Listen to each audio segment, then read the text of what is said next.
안녕하세요. 비폭력 대화 MBC 시리즈 15회차입니다. 오늘은 직장에서 어떻게 비폭력 대화를 활용할 수 있는지 우리 한번 이야기해보며 배워봐요. 선생님, 이게 직장이야말로 정말 복잡한 장소 같아요. 이 관계가 상하 관계도 있고, 경쟁 관계도 있고. 맞아요. 직장은 다양한 배경의 사람들이 모여서 목적을 함께 이뤄내야 하는 곳이라 정말 복잡하죠. 하지만 바로 그렇기 때문에 비폭력 대화가 MBC가 더욱 필요한 곳이기도 하다고 생각해요. 오늘은 우리가 직장 생활을 훨씬 더 편안하고 효과적으로 만들 수 있는 거 우리 한번 공부해 봐요. 예, 저는 상사하고 대화할 때가 가장 힘들거든요.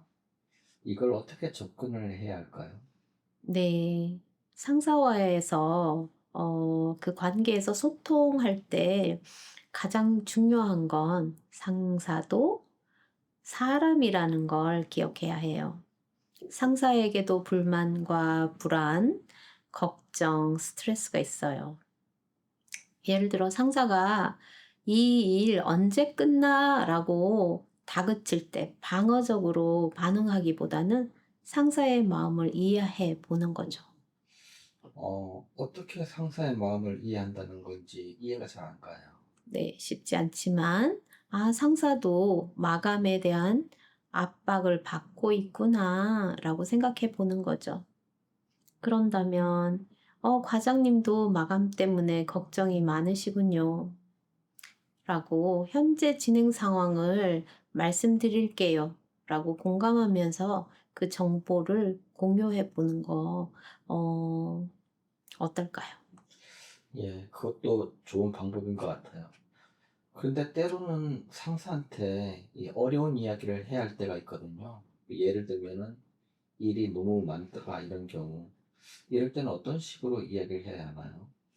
음, 쉽지 않죠.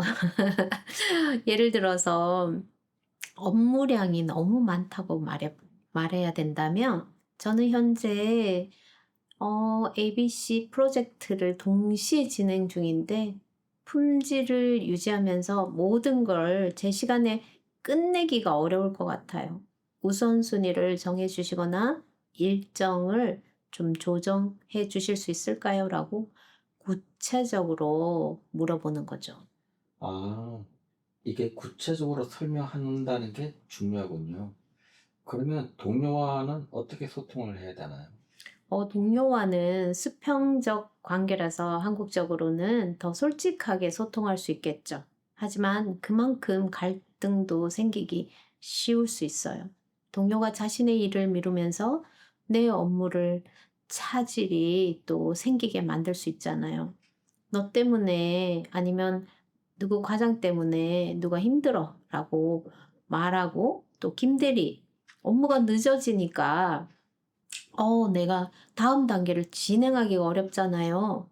"언제쯤 완료 가능할까요?" 라고 사실에 집중해서 말하는 거예요. 그럼 부하 직원하고는요? 부하 직원과의 소통에서는 오히려 권위적이잖아요. 근데 그 권위적인 거를 좀 내려놓고 MBC 활용할 수 있는 가장 좋은 방법이기도 하죠. 부하 직원을 만약에 보면서 실수가 보인다면 "왜 이렇게 했어?" 라고 말하는 것보다 "이 부분에서 예상과 다른 결과가 나왔어. 어떤 상황이었는지 좀 설명해 주실래요?" 라고 정중하게 물어보는 거죠. 아, 그렇게 하면 부하 직원이 더 솔직하게 말을 할까요? 그렇지 않을까요? 존중받는 기분이 들지 않을까요? 이해하려고 하고 수용받으려고 수용해 주려고 하는 그런 기분이 들 것 같아요. 그래서 비난을 받을까 봐 변명하는 그런 마음이 방어적인 것이 사라지고 실제로 어떤 어려움이 있었는지 진짜 자신의 솔직한 감정을 이야기할 수 있겠죠. 그러면 똑같은 실수를 다음에는 예방할 수 있다고 보여져요. 그래서 실질적인 해결책도 그 방법도 찾을 수 있을 거라고 보여집니다. 혹시 이걸 회의 시간에도 활용할 수 있을까요? 그렇죠. 회의에서 의견이 달라서 대립되는 경우가 정말 많잖아요. 이럴 때 유용해요. 예를 들어서 저는 이 A라는 안이 맞다고 생각해요라고 주장하고 싶을 때 제가 이 A 안을 선호하는 이유는 비용이 효율적이고 또 조금 더 안전하다고 보기 때문에 어 다른 분들은 "어떤 점이 우선시 되나요?" 라고 물어볼 수 있겠죠. 그러면 각자의 우선순위와 가치관을 이해하게 되니까 누가 이기느냐 하는 싸움이 아니라 어떻게 하면 모든 관점을 다름을 고려한 최선의 결정을 할 수 있을까에 집중하고 협력으로 바뀌게 되겠죠. 네. 제가 피드백에 대한 질문이 하나 있는데요. 동료나 부하 직원에게 이 피드백을 줄 때 어떻게 해야 하죠? 피드백은 정말 섬세한 기술이 필요해요. 사실 핵심은 상대방이 방어적이 되지 않게 하면서 개선점을 명확히 전달하는 거죠. 예를 들어 발표가 부족했다면 "발표가 별로였어" 라고 말하기보다 발표 내용 중에서 마지막 결론 부분을 좀 더 구체적으로 보완해서 설명해 주었다면 "더 쉬웠을 것 같아" 라고 이렇게 표현하는 거예요. 그러면 피드백을 줄 때요. 긍정적인 면도 함께 말해 주어야 하는 건가요? 어 그럴 수도 있겠지만 꼭 그런 것만은 아니에요. 억지로 좋은 말을 만들어 내려고 하면 부자연스럽잖아요. 그죠? 그런 대신에 피드백하는 이유가 명확한 게 중요하겠죠. 제가 이 말씀을 드리는 이유는 뭐 "박 과장님의 발표가 더 효과적이 되기를 바라는 마음에서요."라고 선의를 전달하는 거죠. 예. 그러면 입장을 서로 바꾸 죄송합니다. 아 괜찮으세요? 예. 그러면 입장을 서로 바꾸어서 제가 피드백을 받을 때는 어떻게 해야 하나요? 음. 피드백을 받을 때는 방어하고 싶은 마음이 자연스럽게 들 수 있다는 걸 인정하는 거예요. 수용하는 거예요. 하지만 일단 "말씀해 주셔서 감사합니다."라고 하고 내용을 정확히 이해해 보려고 한번 나 자신도 노력해 보는 자세가 중요해요. "제가 이해한 게 맞나요? 좀 더 구체적인 예를 들어 주실 수 있을까요?" 라고 물어보는 것도 도움이 될 거예요. 예, 선생님. 그런데요. 사실 어떨 때는 부당하다고 느끼는 비판을 받을 경우가 있잖아요. 그런데 어떻게 하죠? 그럴 때는요? 그럴 때는 좀 어렵겠죠. 하지만 우선 감정적으로 반응하지 말고 "제가 다르게 생각하는 부분이 있는데 설명드려도 될까요?" 라고 차분하게 말해 보세요. 그리고 사실에 기반해서 자신의 입장을 설명하는 거죠. 그리고 이때는 자기 공감이라고 해서 자기를 먼저 공감해 주는 게 중요한데 이 부분은 다음에 해 볼게요. 근데 그거를 동료한테 받을 때가 아니라 사실 상사로부터 이 부당한 비판을 받았을 때는 이게 훨씬 더 어렵잖아요. 맞아요. 이럴 때는 즉석에서 반박하기보다 "말씀해 주신 내용을 정리해서 다시 한번 말씀드려도 될까요?" 라고 시간을 벌어서 나중에 차근차근하게 설명하는 게 더 좋을 것 같아요. 감정이 격해진 상태에서는 어떤 말도 받아들이지가 않잖아요. 감정이 격해진 상태에서의 대화는 일단 피하는 게 좋다. 이 말씀이네요. 그러면은 팀 전체의 성과가 예를 들어 좋지 않았어요. 그럼 어떻게 피드백을 해야 되죠? 아 어려운 질문이네요. 이럴 때는 "우리 모두가"라는 표현을 쓰는 게 좋아요. "이번 프로젝트에서 우리가 예상했던 결과가 나오지 않았는데 함께 원인을 분석해 볼까요?" 라고 해서 함께 문제를 해결하는 분위기를 만드는 건 어떨까 싶네요. 네. 한 가지 좀 많이 고민되는 부분이 이게 개인적인 습관에 대해서 피드백을 해야 될 때가 있잖아요. 그때는 이게 정말 이게 조심스럽거든요. 그럴 때는 어떻게 접근을 해야 되죠? 그쵸. 민감한 부분이죠. 그렇지만 예를 들어서 동료가 회의에 자주 늦는다면 "시간 개념이 없네."라고 하지 말고 "회의 시작 시간에 맞춰 와 주시면 다들 집중해서 시작할 수 있을 것 같아요. 좀 방해가 되거든요."라고 구체적인 행동과 그 역량에 집중해서 말하는 게 좋겠죠. 네, 그런데 사실 모든 사람이 그걸 받아들이지는 않을 것 같아요. 그럼요. 우리는 다양한 사람들이 살잖아요. 그렇지만 모든 피드백이 나에게 좋지만 상대에게 받아들여지지 않을 수 있어요. 하지만 중요한 건 나의 선의를 전달했다는 게 중요한 거예요.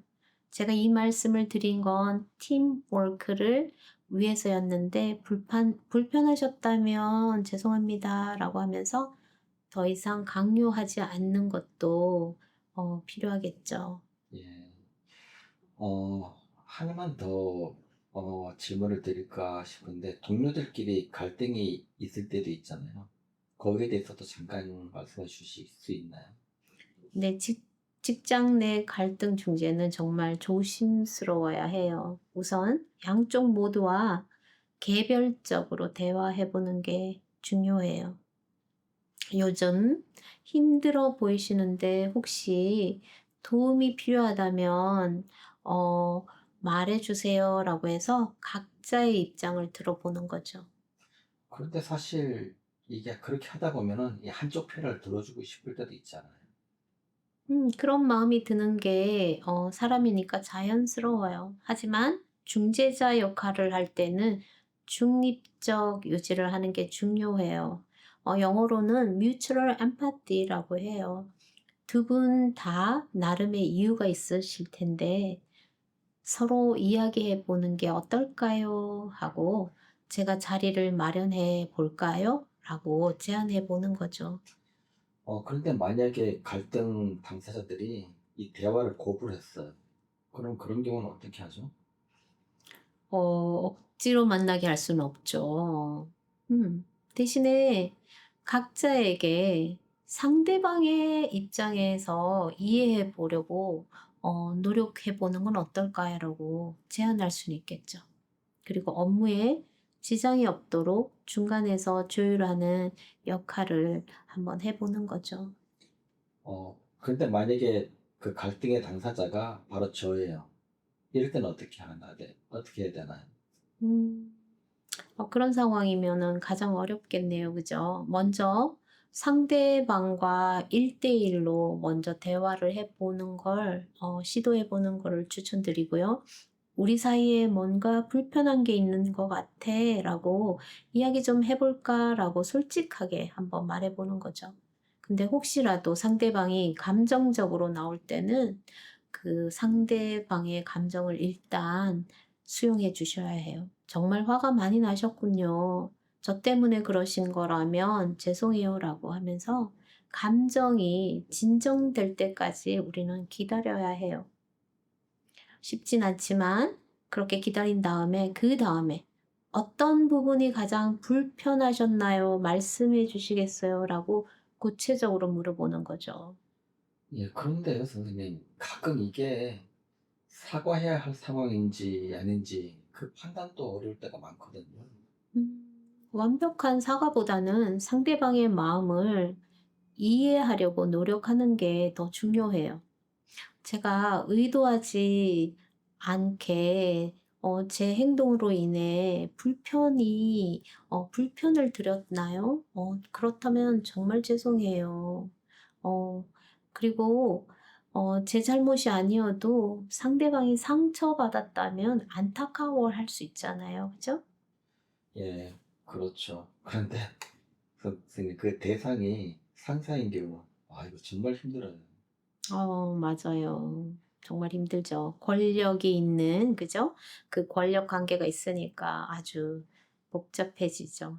이럴 때는 상사의 입장도 한번 고려해 보는 거예요. 부장님 입장에서는 결과 중심이니까 내가 과장이라면 내가 좀 부족했나 보다라고 그 부족한 부분을 찾아보는 거죠. 그리고 다음에는 어떻게 하면 좀 개선될까라는 그런 접근을 하는 게 중요해요.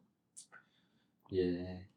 가끔 보면은 동료들과 관계에서 이게 소외감을 느낄 때가 있거든요. 그럴 때는 어떻게 해야 되죠?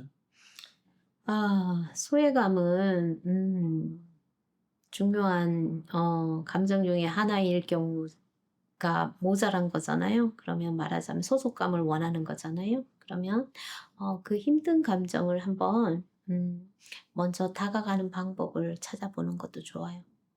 어 요즘 바쁘시죠? 커피 한 잔 하면서 "이야기 좀 나누고 싶은데 어떠세요?" 라고 제안해 보세요.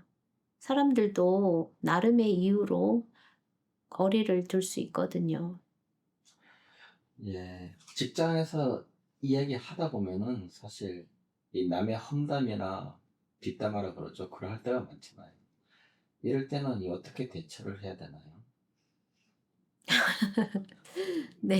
정말 어려운 질문인데 중요한 건 참여하지 않아야 해요. 그리고 너무 도덕적으로도 굴면 안 돼요. 그러면 좀 재수없어 보이잖아요. '그런 일이 있었구나.'라고 듣기만 하고 자신은 추가적인 이야기를 하지 않는 거죠.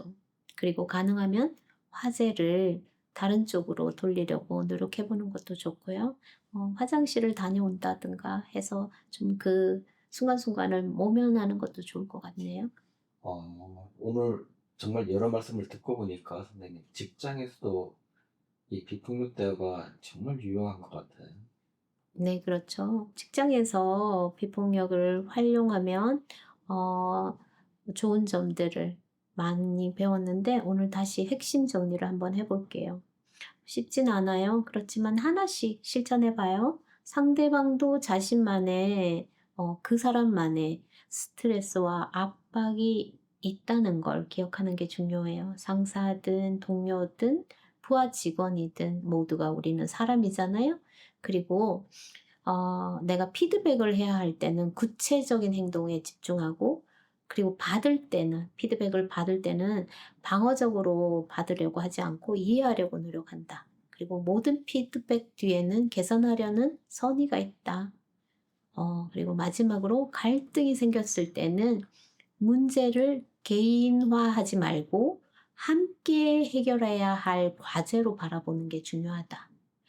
누구 잘못인가라고 따지기보다 어떻게 해결할 것인가에 집중하는 게 포인트예요. 어, 오늘 정말 유익한 내용이 많았던 것 같아요. 많은 사람들이 직장 내에서 다양한 갈등 상황에 놓이게 될 텐데, 이런 것들이 큰 도움을 줄 것 같네요. 선생님, 다음 주에는 뭘 다루실 건가요? 네, 그전에 갈등은 우리가 충족되지 못한 욕구의 아우성이다라고 생각하면 좋고요. 네, 그리고 다음 주는 좀 더 어려운 주제를 한번 다뤄볼 건데요. 비난과 공격적인 사람들과의 대화하는 방법을 우리 조심스럽게 한번 같이 배워봐요. 어려운 사람들과도 건설적으로 소통하는 방법을 좀 배우게 되실 거예요. 예, 정말 기대가 돼요. 예, 감사합니다, 선생님. 네, 감사합니다. 다시 말씀드리지만 하나씩 한번 실천해 보세요. 작은 것부터요. 동료에게 감사하는 인사도 구체적으로 한번 표현해 보시고요. 네, 응원합니다. 예, 감사합니다. 네, 다음에 수고하셨습니다. 봬요. 네.